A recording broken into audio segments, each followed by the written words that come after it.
Assalamualaikum warahmatullahi wabarakatuh. Yang terhormat Bapak Indra Muiz selaku dosen mata kuliah Praktek Wirausahaan. Kami dari kelompok 3 Florensa. Pada kesempatan kali ini kami akan mempresentasikan hasil tugas ujian semester dengan topik Usaha Kreatif bernama Florensa. Pertama-tama, perkenalkan saya untuk menyampaikan latar belakang serta identitas dari usaha yang kami jalankan secara berkelompok. Saat ini, gaya hidup estetik dan produk custom semakin digemari terutama oleh kalangan generasi Z. Produk unik dan handmade yang bisa menampilkan karakter diri juga menjadi tren yang terus berkembang. Nah, melihat peluang tersebut, kami menghadirkan Florensa sebagai bentuk usaha kelompok yang bergerak di bidang gantungan kunci handmade yang bersifat personal dan memiliki nilai artistik. Selanjutnya, saya akan memaparkan identitas usaha kami. Nama usaha ini adalah Florensa. Kami bergerak di bidang kerajinan tangan, khususnya pembuatan gantungan kunci handmade. Bentuk usaha kami adalah kelompok dengan lokasi kegiatan di Universitas Bina Insani, khususnya di Bekasi. Nah, target pasar kami adalah remaja, khususnya generasi Z yang menyukai produk estetik dan bernilai personal, seperti itu. Untuk media promosi, kami memanfaatkan Instagram, TikTok, dan WhatsApp agar dapat menjangkau audiens lebih luas dan membangun interaksi secara langsung. Selanjutnya, saya akan menyampaikan rumusan masalah dan tujuan dari usaha kami. Untuk rumusan masalah kami adalah bagaimana cara membuat produk handmade yang menarik dan laku di kalangan Gen Z. Nah, dari rumusan masalah tersebut, kami menetapkan beberapa tujuan. Yang pertama, untuk mendapatkan dan menciptakan produk yang unik dan sesuai dengan tren saat ini, lalu menjangkau pasar lebih luas melalui promosi digital. Dan yang terakhir, kami ingin membangun usaha kecil yang berbasis pada kreativitas. Berikutnya, saya akan menjelaskan manfaat, visi, dan misi dari usaha kami.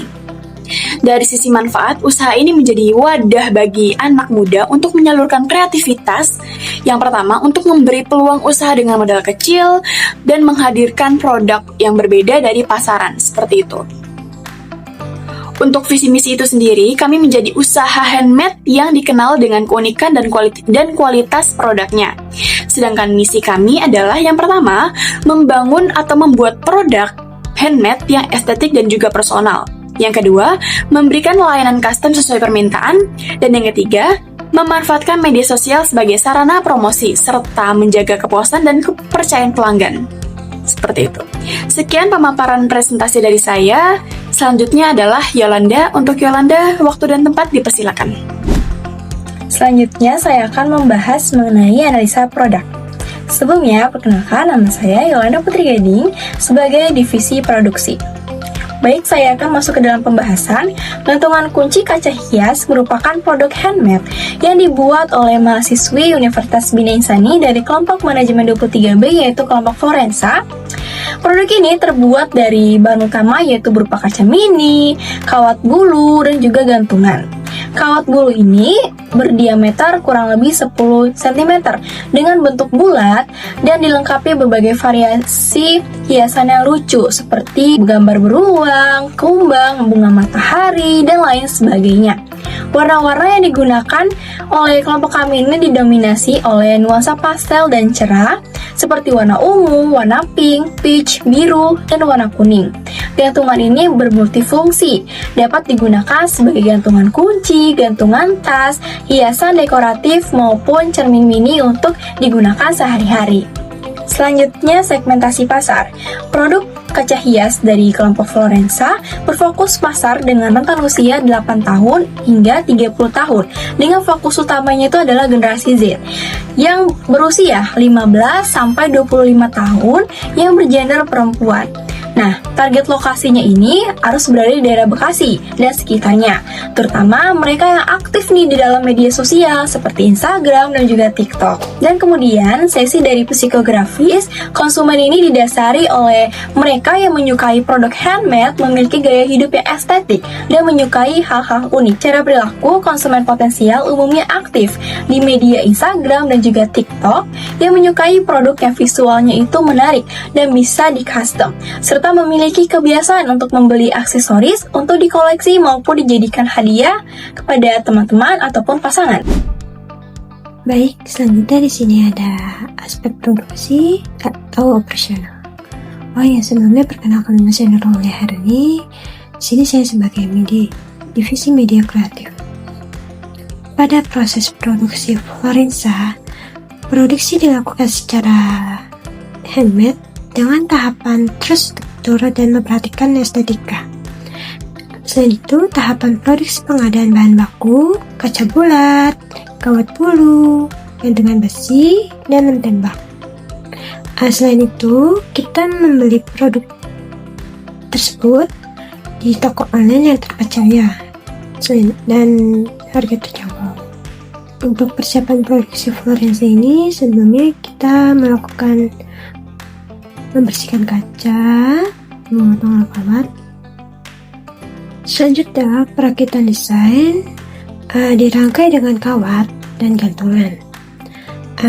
Penataan manual untuk kesan estetik dan umum. Untuk quality control di Florensa memiliki pemeriksaan visual, kebersihan, posisi lem, dan kerapian desain. Selain itu, finishing pengepasan pada Florensa ini, pembersihan akhir atau lebar merek dikemas dengan plastik atau packaging yang lebih menarik agar pelanggan puas.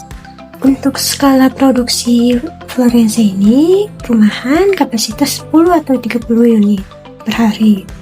Dan peralatannya tang kecil dan tembak. Terus ada gunting dan nama packaging yang menarik. Untuk kontrol mutu, Florensa ini dilakukan langsung oleh tim produksi. Di struktur SDM Florensa, manajer keuangan bertugas untuk kelola pencatatan dan laporan keuangan, dan manajer pemasaran, promosi digital di media sosial, hubungan pelanggan, dan analisis pasar.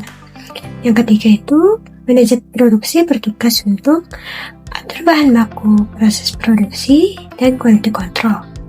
Media kreatif tugasnya konten foto atau video, desain sosial media, dan jaga konsistensi merek. Oke, baik. Selanjutnya di sini saya akan memaparkan mengenai sales report pada bulan Juli 2025. Sebelumnya, perkenalkan, nama saya Salwa Dwi Novianti. Di sini saya sebagai divisi keuangan. Dan inilah sales report Florensa pada bulan Juli 2025.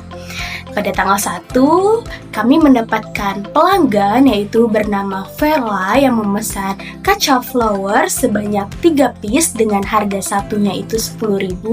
Jadi pada tanggal 1 Juli 2025 kami mendapatkan pendapatan sebanyak 30.000. Dan selanjutnya pada tanggal 4 Juli 2025 kami mendapatkan pelanggan yaitu bernama Bu Lintang yang memesan satu kaca bir yang harga satuannya 10.000. Jadi di tanggal 4 kami mendapatkan pendapatan sebanyak 10.000. Dan di tanggal 7 Juli 2025 kami mendapatkan pelanggan bernama Cia yang memesan kaca rebit dengan harga satuannya 10.000 dan Cia memesan 1 piece. Jadi di tanggal 7 kami mendapatkan pendapatan sebanyak 10.000 dan seterusnya. Jadi dari tanggal 1 hingga tanggal berakhirnya kita melakukan penjualan sebelum bazar, kami mendapatkan keuntungan sebanyak 70.000.